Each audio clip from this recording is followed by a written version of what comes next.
Dear Lady Love TV. Sisters Love Rivalry. Tunghayan na po natin ang ikalawang bahagi. Madilim ang buong bahay. Kasing dilim ng buhay ni Calvin.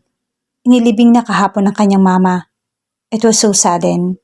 Mag-iisang taon pa lamang mula nang nalaman niyang may colon cancer ito. It was the last stage and it had no cure anymore. Ginawa naman niya ang lahat. Sinunod nila ang payo ng doktor. Pero hindi nila kontrolado ang pagkalat ng cancer cells sa katawan nito. Her mother wanted to live and be with him for more years. They fought together. Nag-resign pa si Calvin sa trabaho para mas maalagaan ang ina. Sa unang pagkakataon sa buhay niya, ay humingi siya ng tulong sa ama para madugtungan pa ang buhay ng ina. Ang daddy niya sumagot sa lahat ng kanilang gastusin. It was hard. Ang buong akala niya ay wala namang problema kahit silang dalawa lang ng kanyang ina ang magkasama. Pero sa mga ganoong sitwasyon, ay kailangan din niya ng ama. Kung si Calvin ang masusunod, ayaw na niya makipagkita pa sa ama. Dahil anak lang naman siya sa labas. At nakakagulo siya sa pamilya nito. Annulled ang kasal ng kanyang ama. Sa unang asawa pero may masasaktan pa rin siyang kung magsasama sila bilang pamilya. Siya, ang daddy at mama niya. At ang maging masaya habang nasasaktan ng iba, parang hindi patas. Nagdesisyon na rin ang mama ni Calvin na huwag na makipagbalikan pa sa kanyang ama, alang-alang sa kanya. Ngayon, hindi niya alam kung pagsisisihan ang desisyong iyon. His mother loved his father so much. At alam niyang magiging masaya ito sa piling ng kanyang ama, pero hindi niya iyon ibinigay. Siya ang ikinusindira ng kanyang ina. Kung alam lang ni Calvin na ganoon kaagang kukunin ng langit ang ina, sana pala ipinili lang niya ang kaligayahan nito kaysa sa kanyang pananaw. His mother lived a lonely life without his father. Ginawa niya ang lahat para mapunan ang kakulangang iyon, pero alam naman niyang hindi siya sapat. Doon niya napatunayan na mahal siya ng kanyang mama. Dahil kaya nitong isakripisyo ang sariling kaligayahan para sa kanya.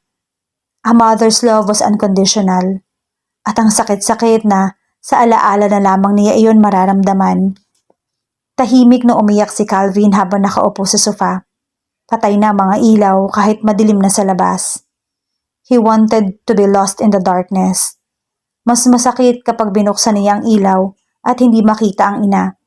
She used to greet him with the brightest smile in the world every day. Sanay siya na uuwi sa bahay na makikita ang ina at tatanungin siya kung kumusta na ang araw niya.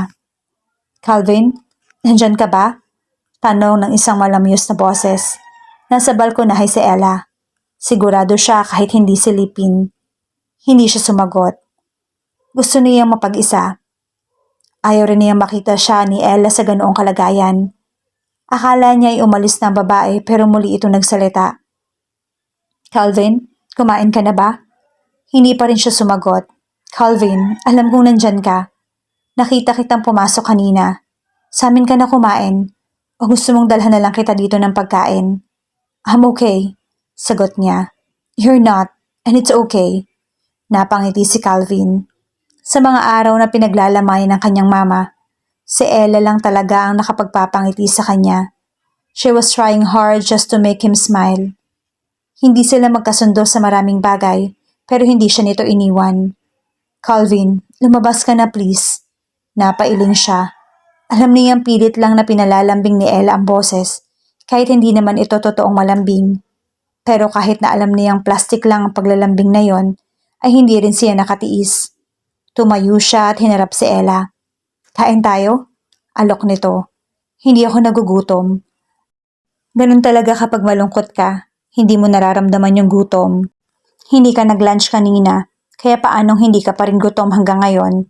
Ngumiti lang si Calvin. Wala siyang lakas para makipag-argumento kay Ella. Malungkot ka na, gutom ka pa. Magagalit sa atin si tita niyan. That's it, sabi na lang niya. Ngumiti si Ella at hinawakan ng isa niyang kamay. Hinila siya nito papunta sa katapat na bahay, ang bahay ng mga ito. Pinaupo siya ni Ella sa harap ng mesa kung nasaan ang mama nito. Tita, bati niya sa ginang. Akala ko hindi ka makapagpapahila dito kay Ella ha. Nag-aalala na ako sa'yo, sabi nito. Pasensya na tita, nakakadagdag pa ako ng alalahanin ninyo. Hinging paumanhin ni Calvin. Deep inside, he was thankful. Hindi pa naman pala siya totoong mag-isa dahil nandun pa ang mag-ina para alalahanin siya. It was nice to know that there were people who still cared about him kahit pa wala na ang kanyang mama. Ano ka ba, Calvin? Hindi ka na iba sa akin. Para na kitang anak. Nakita ko ang paglaki mo, no? At kung kailangan mo ako o ang mga anak ko, huwag kang mahihiyang magsabi. Nandito kami para sa'yo. Malungkot siyang ngumiti. Lalo niyang namimiss ang kanyang ina. Namimiss ang pagkakaroon ng pamilya. Salamat po, tita. Kumain na tayo? Lalamig yung pagkain. Pagkatapos kumain ay nagpresenta si Calvin na siya na maghuhugas ng pinagkainan. Ayaw pumayag ng tita niya, pero nagpumilit siya. Dito ka na matulog, sabi ni Ella. Sinundan siya nito sa kusina at sinamahan habang naghuhugas ng pinggan. Kung nag-aalala ka at iniisip mong, alam kong wala kang suicidal tendencies, praning. I just don't want you to feel lonely. Mag-isa ka lang sa inyo at alam kong mahihirapan kang matulog. Malamang na hindi ako makatulog ngayong gabi kaya huwag mo na akong patulugin dito. Nakangiti niyang sagot. Alam ko na. Tutal wala ka naman yata talagang planong matulog. Sasamahan na lamang kitang magpuyat. Doon tayo sa balkonahe. Kukwentuhan kita ng kung ano-ano para malibang ka. You don't have to be nice, Ella. Alam naman nating dalawa na hindi ka talaga nice. Biro nito. Hoy, ikaw na nga. Itong kinocomfort, panunumbat pa nito. Natawa na lang si Calvin. So, iyon na nga. Walang tigil si Ella sa pagkukwento tungkol sa pag-aaral nito. Third year college na ang dalaga at excited na raw sa nalalapit na graduation. Dahil sa pagkukwentuhan, hindi nila namalayan ang oras. 2:00 na pala ng madaling araw. Ang gusto sana ni Calvin ay magpahinga na si Ella pero ayaw nitong papigil. Pinagtimpla pa nga siya ng kape. Nakakasampung higab ka na, sabi niya sa dalaga. Kapag nakabenteng higab na ako, lulubayan na kita, nakangiting sabi ni Ella. Nakapatong na ang mga paa nito sa upuan at nakapatong naman ang mukha sa mga tuhod. Antok na ito, pero kinakalaban ng antok para sa kanya. He was touched. Meron silang love-hate relationship ni Ella. Tumanda silang ganoon, minsan okay, madalas hindi. Pagtitripan nito ang love life niya at magpapanggap na concerned. Magagalit siya pero hindi yun magtatagal. Pero kapag alam ni Ella na may problema siya, ang dalaga ang numero 1 gumagawa ng paraan para kahit paano ay makalimutan niya ang problema. Mula na magkasakit ang mama ni Calvin, naging mas malapit sila ni Ella. Palagi nitong sinusigurong okay silang mag-ina. Nandiyan ang magte-text si Ella kahit nasa eskwelahan para mangumusta. Lalo na kapag alam nitong may check-up sa ospital ang kanyang ina. Sa palagay niya ay ganon din siya kay Ella. He started to care when Hannah left. Tinubuan siya ng concern na makitang palaging malungkot si Ella. Their relationship was more than friendship but not romantic at all. Hindi rin niya alam kung paano yun i-explain. Siguro ay matatawag iyong mutual concern para sa isa't isa. Napangiti si Calvin na makitang nakapikit na si Ella. Nakatulog ito nang nakaupo. Benteng higab pala ha, sabi niya sa natutulog na dalaga. Sumandal siya sa upuang kahoy upang makatingin sa kalangitan na walang masyadong bituin. Ma, I know you're watching over there. You don't have to worry about me, sabi niya habang ini-imagine ang mukha ng ina.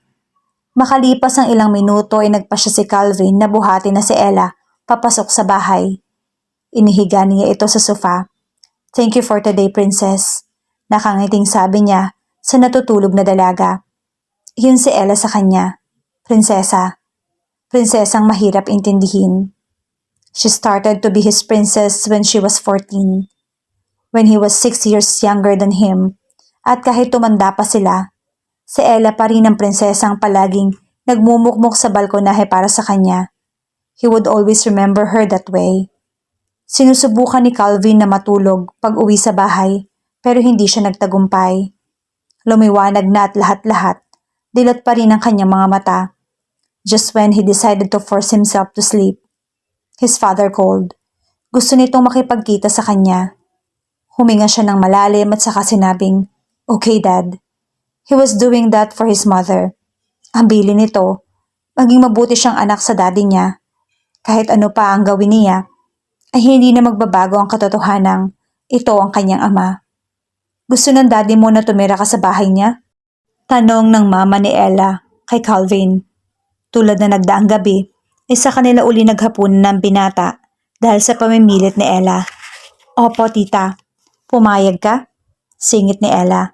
I need to give him a chance. Bali walang sagot nito. Alam ni Ella na malayo ang loob ni Calvin sa ama. Pero siguro nga ay walang masama kung bubuksan nito ang puso. Ang daddy na lang ni Calvin ang natitira nitong magulang, kaya dapat lang siguro na ayusin na ng binata ang relasyon sa ama. Kaya lang, para nakaramdam siya ng kaunting lungkot. Ang ibig sabihin lang kasi niyon ay hindi na niya madalas makikita pa si Calvin. Paano na ang usapan nila ni ate niya? Hindi na niya mababantayan ng tuluyan si Calvin. Hindi bale sana kung nagpo-post si Calvin ng status update sa Facebook. Hindi ito ganoon. Gumawa si Calvin ng Facebook account pero hindi madalas pinubuksan. May point naman. Sabi na lang niya, saka nag-focus sa pagkain. Pagkatapos kumain ay niyaya ni Ella si Calvin sa bagong bukas na ice cream store sa kanilang lugar. Mamimiss niya ang mga ganoong pagkakataon. Pwede na yan sabihing magkaibigan sila sa kabila ng lahat. Madalas silang mag-asaran pero may tiwala pa rin siya kay Calvin. Kaya napapakwento siya rito ng kahit na ano. He was next to her sister when it came to the list of people she trusted. Minsan nagbibigay si Calvin na nakakabwisit na komento o kaya hindi magbibigay na kahit na anong reaksyon pero alam niyang nakikinig ito. Kapag bilog ang buwan, magbibigay si Calvin ng payo o tutulungan siya mismo. Walang term na pwede niyang ipangalan sa kanilang relasyon. Walang diksyonary na makapagbibigay ng meaning kung ano ang meron sila. Si Calvin at siya. Kay Calvin niya napatunayan na pwede niyang magustuhan at kainisan ng isang tao. Are you sure you want to live with your father? Tanong ni Ella habang kumakain sila ng ice cream. Hindi. Mabilis nitong sagot. Pero si daddy na lang ang magulang na meron ako. Isa pa, gusto rin ni Lolo na mas makilala pa ako. Bahala na. Ito rin naman ang gusto ni Mama. San Lucas ka? Dapat lang na kasama mo sila. Maraming tao na maiinggit sa'yo. Dapat masaya ka.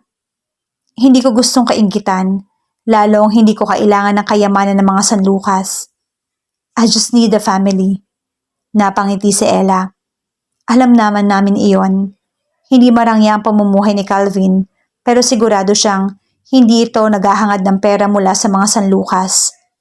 Nagkataon lamang na isa ang pamilya ng ama nito sa mga pinakamayamang angkan sa Pilipinas. Huwag mo kong kakalimutan kapag nandun ka na ha. Paano naman kita makakalimutan? Ngayon pa lang alam kong mangungulit ka na sa text kung ano ang itsura ng bahay ng daddy ko.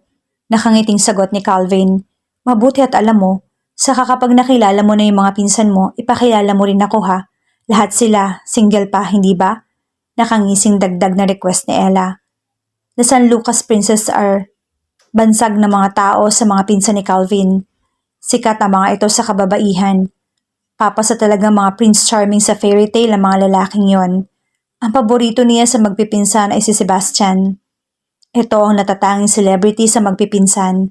Para ano? Para bigyan ko sila ng sakit ng ulo? Huwag mo nang pangarapin ng mga pinsan ko. Basag trip nitong sabi. Inirapan ni Ella si Calvin. Salamat ha. Sarcastic na sabi niya sa buwisit sa lalaki. Tinawanan lamang siya nito. Ilang buwan pa lamang si Calvin sa bahay ng ama na mag-request ang lolo nito na kung pwede ay magsama-sama silang magpipinsan sa iisang bubong kasama nito. Ayaw ni Calvin dahil hindi naman siya malapit sa mga pinsan at ayaw rin naman niyang makasama sa iisang bubong ang kapatid na si Jay. His older brother hated him so much. They met once. Hindi naging maganda ang kinalabasan. Siniguro ni Jay na ipapaalam sa kanya na hindi siya nito tanggap. Pero may sakit ang lolo at pinilit siya ng ama na pagbigyan ang matanda. Kaya hayon si Calvin ngayon. Tumitira sa mansyon ng mga San Lucas kahit labag sa kanyang kalooban. Hindi niya gusto ang paraan ng pagtingin sa kanya ng mga pinsan na parang walang tiwala sa kanya. na parang nandoon lang siya para makiagaw sa malaking kayamanan ng mga ito. Pwede rin siya lang ang nag-iisip ng ganon dahil wala namang sinasabi ang mga pinsan. Mahirap lang talagang maging malapit sa mga ito. Ang mga pinsan nga niya na matagal nang magkakakilala ay hindi rin close sa isa't isa. Paano pa siya nabaguhan lang sa pamilyang yon? Bukod pa roon, parang gusto ni Jay na gawing impyerno ang buhay niya. Hindi sila nag-uusap pero kapag nag-usap sila, pamihadong ipamumukha nito na anak lang siya sa labas. Napansin din niya na inaagaw nito ang lahat ng babaeng lumalapit sa kanya. Hindi naman sa may pakialam si Calvin dahil fling lang naman ang lahat ng yon. Mga babaeng kumakausap sa bar o kaya naman mga dating kaibigan at katrabaho. Dahil din kay Jay, kaya hindi niya madalas madalaw si Ella. Ayaw niyang nalaman ni Jay ang tungkol sa dalaga. Paano kung bigla na lang nitong ligawan? It's not that he was jealous. Natatakot lang siya para kay Ella dahil baka mahulog ang loob nito kay Jay at sa huli, si Ella lang din ang masasaktan dahil hindi naman seryoso si Jay. He was doing that just to annoy him. Nakakapagod pakisamahan ng kapatid niya kaya siya na lang ang umiiwas. Pero nagbago ang lahat kay Calvin nang dumating si Shai sa mansyon. Si Shai ang unang taong nakaintindi sa kanya. Bisita ni Lolo si Shai at pareho silang bago sa lugar. Inakala ni Jay na si Shai ang babaeng gusto niya. Dahil kay Shai, napanatag siya na hindi malalaman ni Jay ang tungkol kay Ella.